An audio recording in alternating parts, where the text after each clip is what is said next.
And ginger is great for any digestional.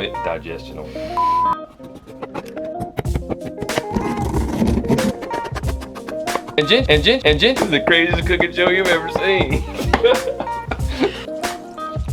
Greetings, friends! At this time of year, many people are getting colds, flus, and various sicknesses. However, there's some things you can do to boost your immune system to avoid getting sick. Some of the basic things that you can do include: 1, don't smoke, as well as getting the right amount of exercise and trying to maintain a healthy weight. But don't get too much exercise. Make sure you have time of rest and relaxation, as well as get the right amount of sleep each night. Also, minimize your stress and do things that make you feel good, that make your body release dopamine. Being around people that you like to be around and doing activities that you enjoy doing. Also, making sure you have a good diet, making sure you have a diet full of good fats, of fruits and vegetables, and avoid eating processed food. But in addition to these, there's some other things that you can do to boost your immune system naturally. And Lacey's going to cover with you 3 easy ways that you can boost your immune system during this flu season. And one of those ways is with herbal teas. And with herbal teas, you can also, supplement your nutrition with that, because herbs have lots of vitamins and minerals. So I'm going to show you just a couple teas that you can make at your house that are really affordable, but really pack a punch with immune boosting properties. 2 really simple teas that you can make is one hibiscus and another is stinging nettle. These are really great for nutrition and boosting your immunity. Hibiscus is super high in vitamin C, so all those antioxidants that you want whenever you're feeling crummy and run down, this is going to help boost your immune system. And your kids are probably going to like this too, because it has that sweet tart taste to it, and it's great when you just add a little bit of honey with it.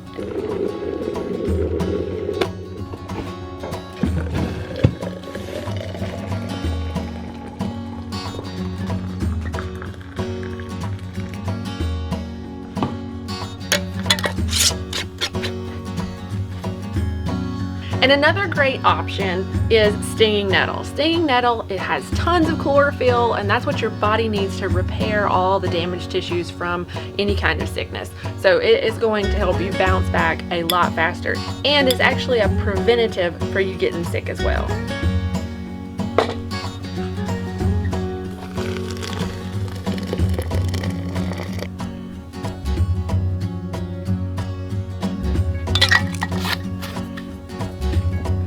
The reason you want to put a lid on your herbal teas is because your teas have volatile oils, and when the water hits that, it's boiling. So it's going to release these volatile oils that are in your herbs, and you don't want those escaping because those actually are part of the medicine of the plant. So you want to keep those on there and put a lid on after you add your hot water.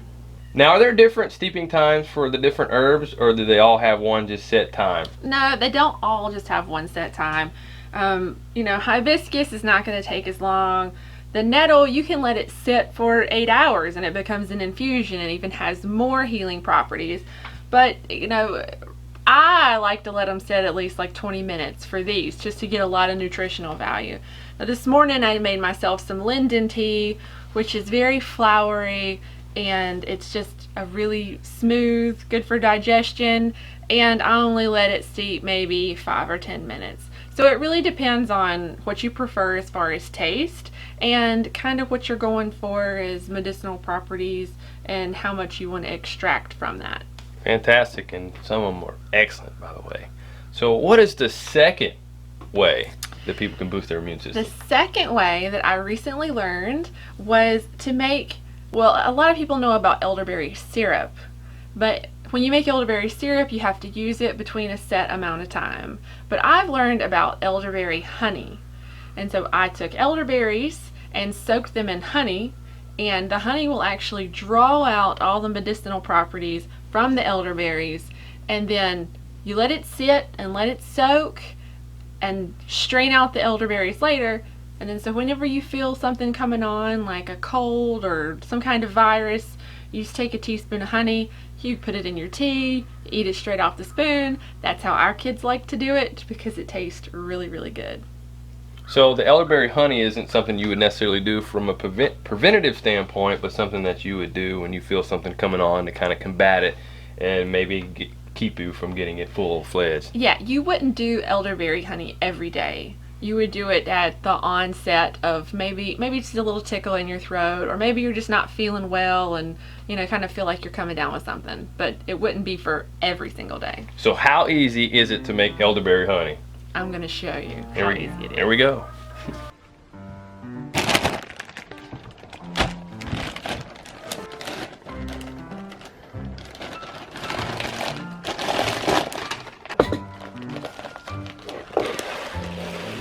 Well, the first thing you do is get your dried elderberries. And I like Frontier Co-op. It's a really good brand. These are certified organic. This is a really good brand of herbs to buy from, and I'll put the link in the description below if you want to know where to buy these at. So it's really kind of a rule of thumb. You want to do 1/3 of your jar filled with your elderberries and then 2/3 with honey. So you don't have to make it really complicated, and it's just really super simple. So we have our elderberries, and I have some local honey given to us by Michelle and Adam from Farm Life Outfitters. They're some of our friends, and so raw local honey. I'm excited to use this.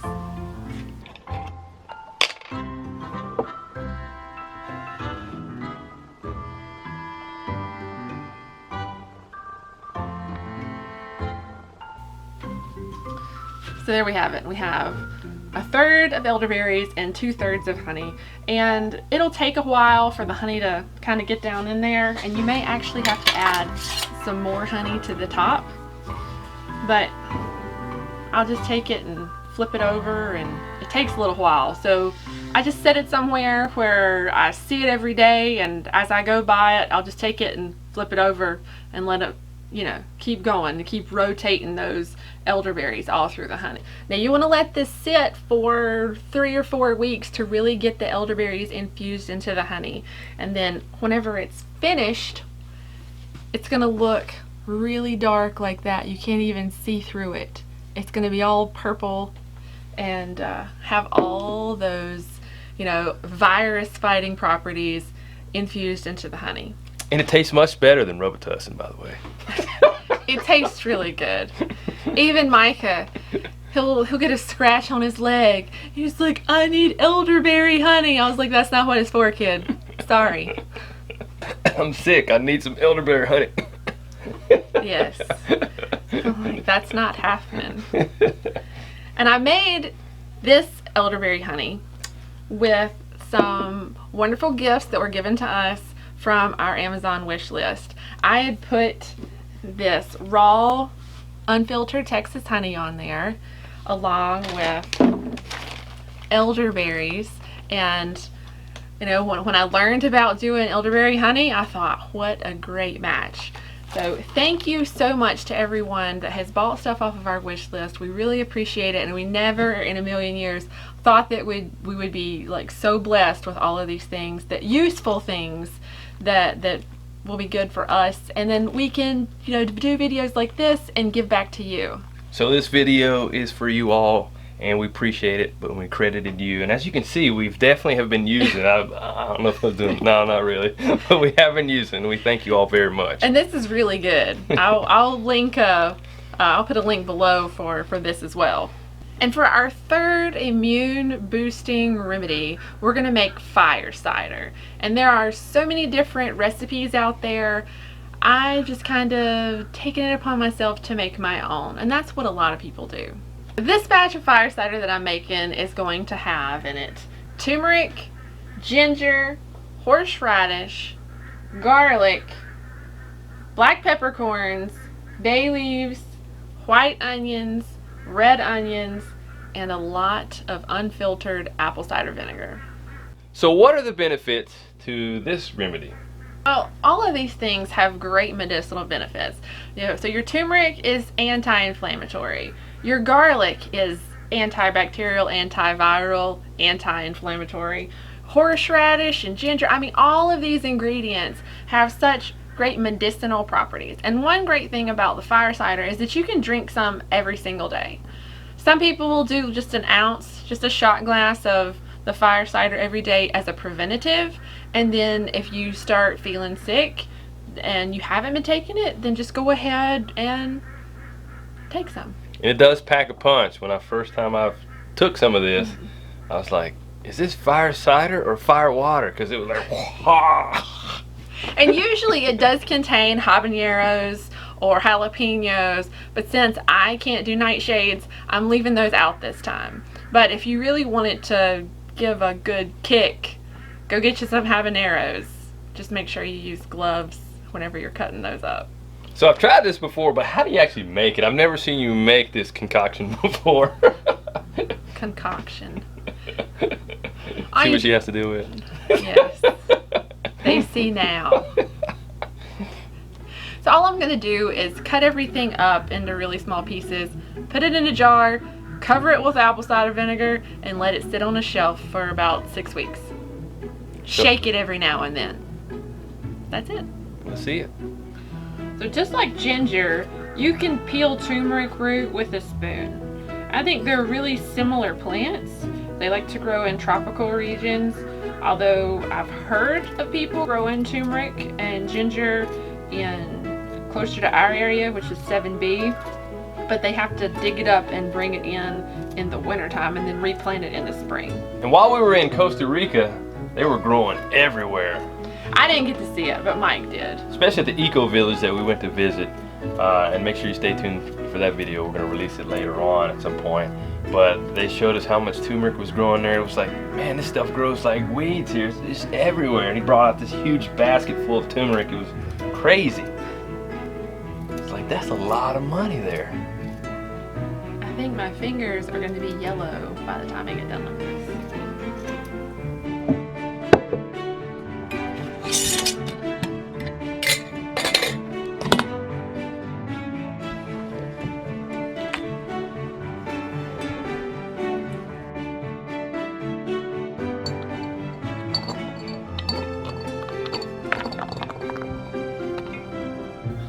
Our next ingredient is ginger, and just like the turmeric, we're gonna peel it with a spoon.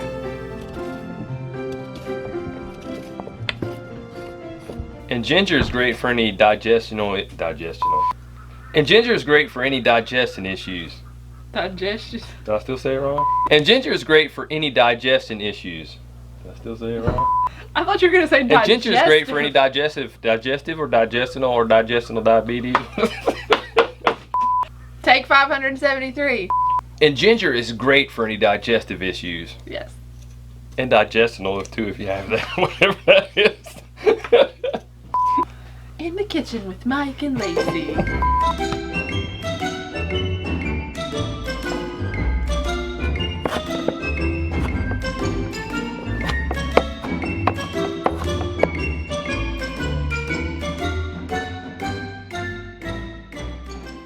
Our next ingredient is horseradish root, and I tried peeling it like the ginger and the turmeric, but that doesn't work, so I'm having to cut the outside off.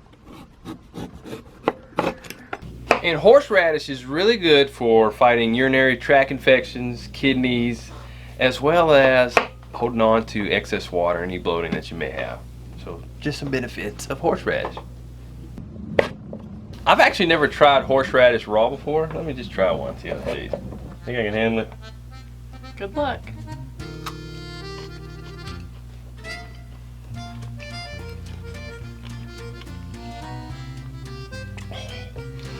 Yeah. How bad is it? It feels like it shoots flames out your nose.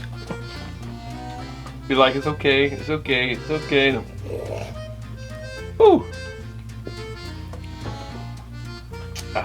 Definitely will open you up.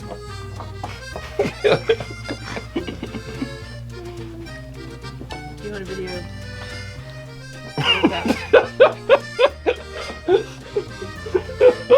It hit the back of my tongue. It doesn't hit you that strong at first. It's kind of like it feels. It's like, okay. Looks like there's a bitterness to it too. So, the bitterness actually helps in digestion. Did you know that? Bitter herbs, bitter things, they help you in your digestion because whenever it hits your tongue, you start salivating, you're producing all that saliva. Yes, I'm definitely going down. So that's actually really good for your digestion.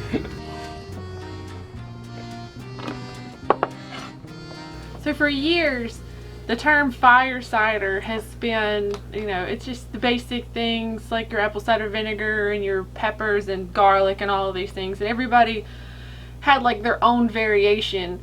Well, several years ago, someone went out and trademarked the name fire cider. And now those people are trying to sue all the herbalists that have been using the name fire cider for years and years. And it's just, but Rosemary Gladstar, she's one of the ones that is like standing up to it. And this book right here, Medicinal Herbs, is really great. And this was actually sent to me by Victoria. She is one of our viewers, and I appreciate it because I've wanted Rosemary's books for a long time, and she sent me this one and herbal recipes one. I love them. Thank you so much. Now we have lots of garlic to put in there, which this is actually my favorite part. Garlic, yummy. What I'm doing with the garlic, I'm just taking the peels off of the garlic.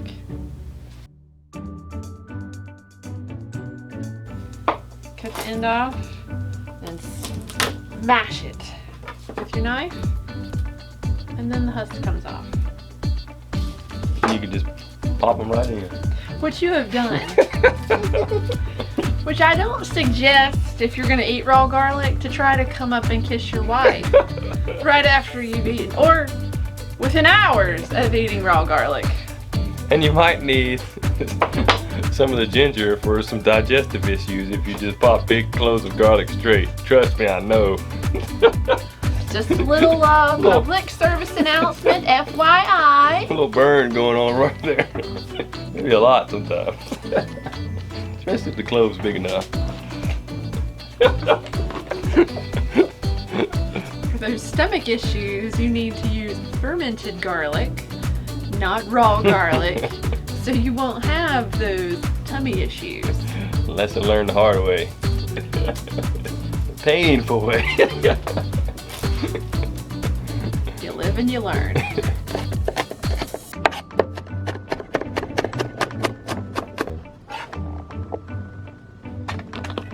Oops. I'm gonna go ahead and add my black peppercorn in here. And one reason I'm adding black peppercorn is because they activate the turmeric to make it even more anti-inflammatory. So I'm just gonna take maybe a tablespoon and crack them and then put them in my fire cider. So I'm using a mortar and pestle to grind up these peppercorns.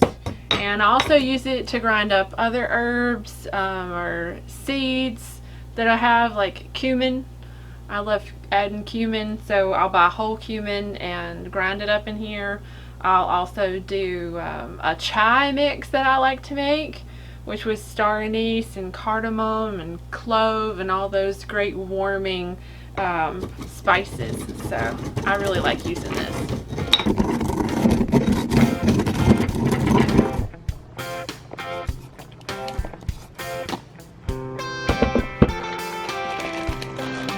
And I'm also going to go ahead and put some bay leaves in here.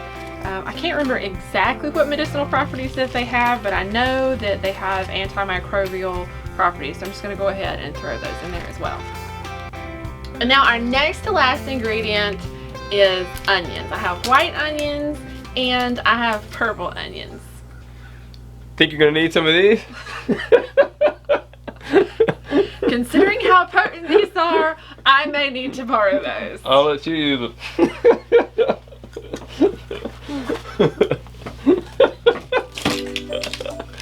How I like to cut my onions, I like to cut the root end off and the top end off, and then just cut through the top layer, and then you just pull back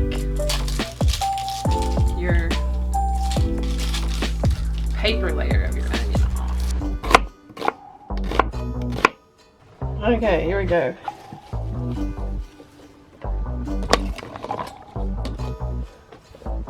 don't think I can fit 3 in there.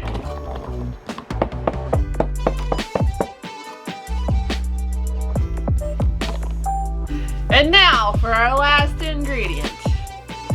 Apple cider vinegar with the mother. We all survived the onions. He went to the dark side. Cheers. Now we gotta take that lid off. There we go. Now, here we go.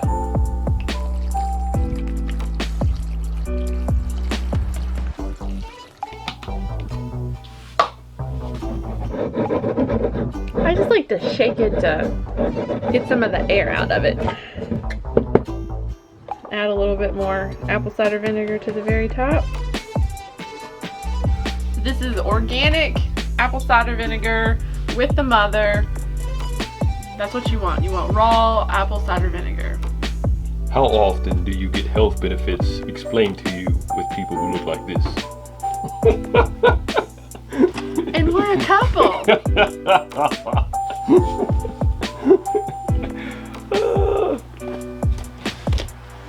Okay. We're back. All seriousness here. I look like I've been in some kind of laboratory, which I guess I have. This is the craziest cooking show you've ever seen. You'll probably never want to watch another one of our cooking shows after this.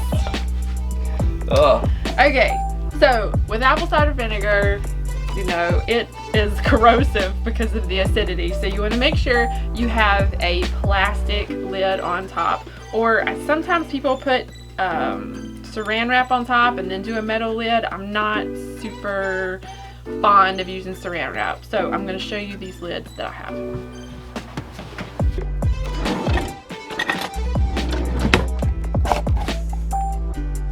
There we go. And there you have it. A half gallon of fire cider in the making. These lids are great. They have a seal in them so it shouldn't leak. This is gonna go on the shelf right over there. Every day, every couple days, I'm gonna go shake it up to make sure everything gets moving around really good. And after 6 weeks, it'll be ready to strain. And so stay tuned. I wanna do that and show you what it looks like afterwards too. So our immune system will be super strong and we'll be spitting fire at the same time. Yeah. Oh, look at this. I told you I was gonna turn yellow. Watch out. Well, those are 3 ways that you can boost your immunity during this cold and flu season. And let us know if you heard of these ways before, and we encourage you, all of you, to try it out. Stay protected, my friends. Stay protected. That's it for now. As always, be strong and grow on.